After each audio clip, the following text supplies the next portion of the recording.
রাজধানীতে আজও বিক্ষোভ করছে ব্যাটারি চালিত রিকশা চালকরা। জাতীয় প্রেস ক্লাবের সামনে গণ অবস্থান কর্মসূচিতে ব্যাটারি চালিত যান বন্ধে হাইকোর্টের আদেশ প্রত্যাহার, লাইসেন্স ও রুট পারমিট দেওয়ার দাবি তোলেন রিকশা, ভ্যান, ইজি বাইক শ্রমিক ইউনিয়ন। তাদের দাবি, ব্যাটারি চালিত যান বন্ধের আদেশে রাজধানীতে ৮ থেকে 10 লাখ চালক সহ কর্মহীন হয়ে পড়েছেন প্রায় 12 লাখ মানুষ। তাই বিকল্প ব্যবস্থা না করে যান চলাচল বন্ধের আদেশ প্রত্যাহারের দাবি জানান তারা। এ সময় আন্দোলনে আটক হওয়াদের অবিলম্বে মুক্তি দেওয়ার দাবিও জানান তারা। এদিকে ব্যাটারি চালিত রিকশা বন্ধে হাইকোর্টের আদেশের বিরুদ্ধে আপিল করবে রাষ্ট্রপক্ষ।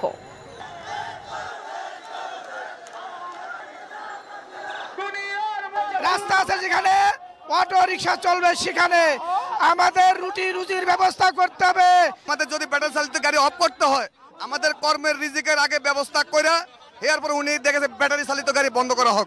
আমাদের দাবি, আমাদের কর্মসূচি অব্যাহত থাকবে যতদিন আমাদের দাবি না মানা হবে।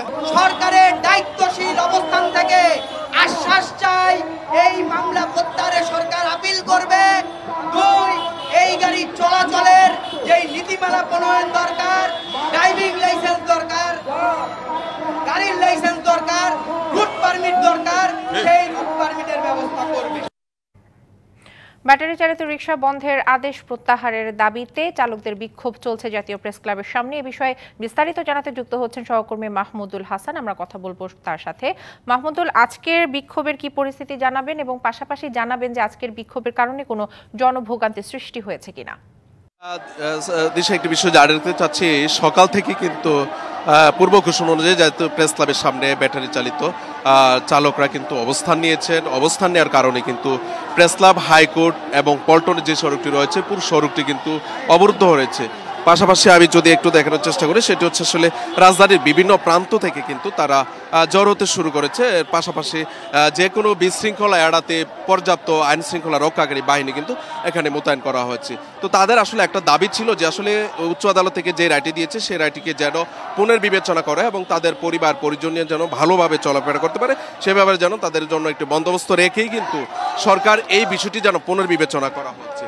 তো সেই বিষয়টিকে আসলে কেন্দ্র করে এখন তারা কিন্তু জাতীয় প্রেস ক্লাবের সামনে কিন্তু অবস্থান নিয়েছে। অবস্থান নেওয়ার ফলে কিন্তু প্রেস ক্লাব, পররাষ্ট্র মন্ত্রণালয় এবং যে আপনার হাইকোর্টের সেই যে সড়কটি রয়েছে পুরো সড়ক অবস্থান জুড়ে কিন্তু তীব্র যানজট তৈরি হয়েছে এবং এই সড়কটি বলা যাচ্ছে এক ধরনের অবরুদ্ধ অবস্থা হয়েছে। আর এর পাশাপাশি যদি আইন শৃঙ্খলার কথা যদি একটু বলার চেষ্টা করি, সেখানে হচ্ছে যে এই যে অবস্থানটি পরিপ্রেক্ষিতে বাস্তবতা ধরে কিন্তু পুলিশও কিন্তু তার প্রশাসন সাজিয়েছে, তাদের সুষ্ঠু পরিবেশ বজায় রাখার জন্য পুলিশ তার অবস্থান নিয়েছে। তো এই অবস্থা মিলে কিন্তু যদি আমি ডিবিসি নিউজের ক্যামেরার মাধ্যমে একটু দেখানোর চেষ্টা করি, সেটি হচ্ছে যে গেল কয়েকদিন ধরেই কিন্তু তারা এই ধরনের কর্মসূচি করে আসছে। তো আজও কিন্তু জাতীয় প্রেস ক্লাবের সামনে তারা এই মহাসমাবেশে ডাক দিয়েছে।